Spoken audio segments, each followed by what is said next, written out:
Assalamualaikum warahmatullahi wabarakatuh. Salam sejahtera bagi kita semua. Dewan juri yang arif dan bijaksana. Perkenalkan, saya Teguh Muhammad Gaza Bayaki. Serta rekan saya di sebelah kanan, Antara Usani dan juga rekan saya di sebelah kiri, Ahmad Dusyantara. kami dari SMA Muhammadiyah Boarding School Jakarta ingin menyampaikan argumen kami terkait mosi. Dewan ini telah menyesali pilihan konsepsi negara kesatuan oleh Insinyur Soekarno dalam menghambat otonomi daerah serta pengelolaan keberagaman negara yang harusnya dapat diatasi oleh visi negara federal Muhammad Hatta.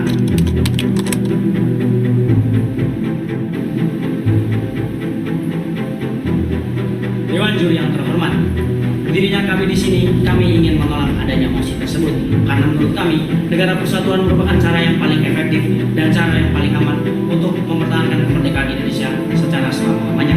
Di sini kami akan membagi argumen kami menjadi 3 bagian, yang dimana 3 bagian tersebut mencakup dari 3 konteks, yaitu konteks sejarah, konteks budaya, dan juga konteks ekonomi. Yang pertama adalah konteks sejarah. Pada masa awal kemerdekaan Indonesia, tepatnya pada tahun 1945 sampai 1950, Indonesia berada dalam keadaan yang sangat rawan untuk kembali tercerai-berai. Pada saat itu, Belanda kembali menanamkan pengaruhnya dengan mendirikan Republik Indonesia Serikat atau yang kita kenal sebagai RIS, dengan mendirikan beberapa negara bagian mereka seperti Pasundan dan juga Sumatera Timur. Dalam hal ini, keputusan Insinyur Soekarno dalam mendirikan negara kesatuan merupakan cara yang paling tepat untuk menjaga persatuan Indonesia tetap berdiri selama-lamanya dan untuk mencegah Indonesia dari kehancuran yang saat ini. Yang kedua adalah konteks budaya, yang dimana negara federalisme sangat mungkin untuk menumbuhkan kesombongan kedaerahan ataupun elitisme lokal, yang dimana negara kesatuan dapat mengatasi hal tersebut karena negara kesatuan dapat membentuk identitas yang tunggal, yaitu Indonesia. Dengan fondasi ini, semboyan Bhinneka Tunggal Ika dapat tetap hidup selama-lamanya, yaitu berbeda-beda tetapi tetap satu jua. Yang ketiga adalah konteks ekonomi. Dalam negara federal, setiap daerah atau yang akan kita sebut sebagai negara bagian akan mengelola uangnya masing-masing, yang dimana daerah yang kaya akan sumber daya alam akan sangat mudah dalam mendapatkan pendapatan. Sebaliknya, daerah yang miskin akan sumber daya alam akan sulit untuk mendapatkan pendapatan. Dan dari hal tersebut akan muncul ketimpangan ekonomi antar wilayah, yang dimana yang kaya akan semakin kaya dan yang miskin akan semakin tertinggal.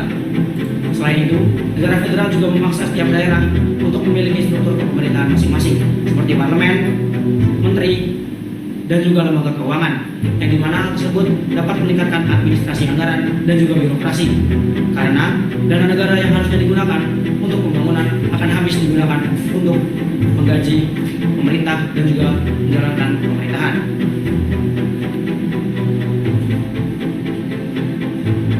Bangsa yang besar bukanlah bangsa yang memberikan ruang bagi perpecahan, tapi bangsa yang besar adalah bangsa yang memberikan ruang bagi keberagaman di bawah satu bendera. Saya Antara Usani selaku pembicara kedua dari tim kontra menegaskan bahwasannya bentuk negara federal adalah bentuk negara yang paling tidak relevan jikalau ditetapkan di Indonesia.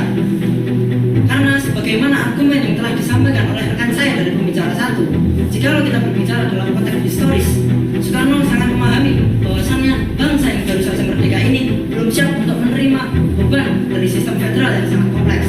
Federal membutuhkan birokrasi matang, stabilitas, dan kepercayaan antar daerah yang kuat. Sementara hal-hal ini yang belum dimiliki oleh negara Indonesia ketika tahun 1945. Pilihan Soekarno juga bukan hanya sekedar ideologis, melainkan strategi politik yang jenius dan realistis. Dengan kata lain, tanpa adanya negara kesatuan, Indonesia mungkin sudah terpecah menjadi beberapa negara kecil. Tetapi, jika negara federal tetap ditetapkan di Indonesia, apa yang akan terjadi? Maka dari segi politik akan muncul banyak sekali dampak negatif yang serius. Pertama, tingginya otonomi daerah yang berpotensi untuk memunculkan sentimen kedaerahan dan konflik antar daerah yang sebagaimana pernah terjadi pada masa Republik Indonesia Serikat dari tahun 1949 sampai tahun 1950 yang hanya bertahan selama 8 bulan karena ancaman disintegrasi nasional. Dan yang kedua, sistem ini berpotensi untuk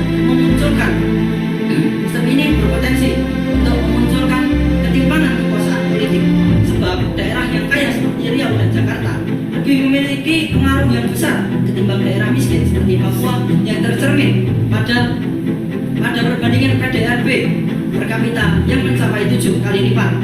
Dan data ini diambil dari Bappenas 2022. Dan ketiga, koordinasi antar wilayah menjadi sulit dan rumit dikarenakan setiap daerah bagian memiliki peraturannya tersendiri, sehingga kebijaksanaan nasional seperti pendidikan dan pertahanan sulit untuk diseragamkan.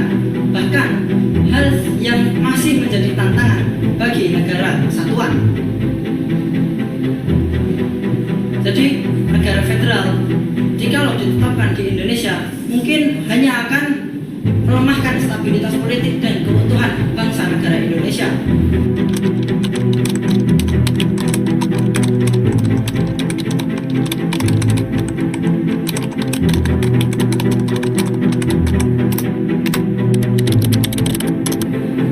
Rekan afirmasi mengatakan bahwa negara federal akan memperkuat daerah dan membuat kebijakan yang lebih merata.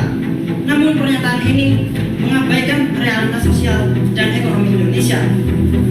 Saat awal kemerdekaan, kesenjangan ekonomi antar daerah di Indonesia sudah sangat tajam, bahkan angka inflasinya menembus angka 600%. Dalam sistem federal, provinsi kaya seperti Sumatera dan Kalimantan akan maju lebih cepat ketimbang daerah miskin seperti Nusa Tenggara dan Papua.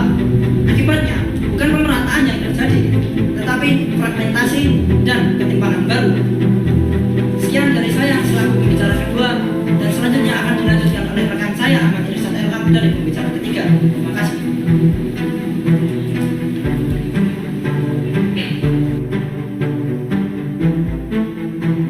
Rekan afirmasi menuduh bahwa negara kesatuan bukan daerah. Namun mari kita lihat faktanya. Hari ini Indonesia tetap negara kesatuan, tetapi setiap daerah memiliki otonomi penuh yang mengatur pendidikan, ekonomi lokal, hingga politik setiap daerah masing-masing. Apakah itu sebuah kewenangan? Tentu tidak. Itu adalah bukti fleksibilitas sistem kesatuan. Sementara itu, model federal justru beresiko menciptakan rivalitas antar daerah dan melemahkan koordinasi nasional. Bukan tidak mungkin daerah kaya menolak subsidi silang bagi daerah miskin, yang otomatis memicu ketegangan antar provinsi dan mengancam persatuan nasional. Izinkan saya menegaskan kembali argumen yang telah disampaikan oleh rekan-rekan saya. Negara kesatuan adalah perisai historis yang melindungi bangsa Indonesia dari politik divide and impera pada masa pasca kemerdekaan.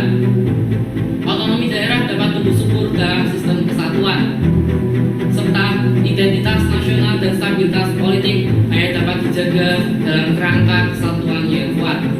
Menyesali pilihan Soekarno berarti menyesali keberadaan bangsa Indonesia yang utuh hingga hari ini.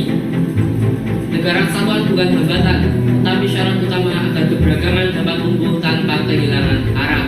Federalisme mungkin tampak ideal di atas kertas, namun bagi bangsa Indonesia yang lahir dari perjuangan panjang serta keberagaman yang ekstrim, persatuan adalah satu-satunya jalan untuk bertahan.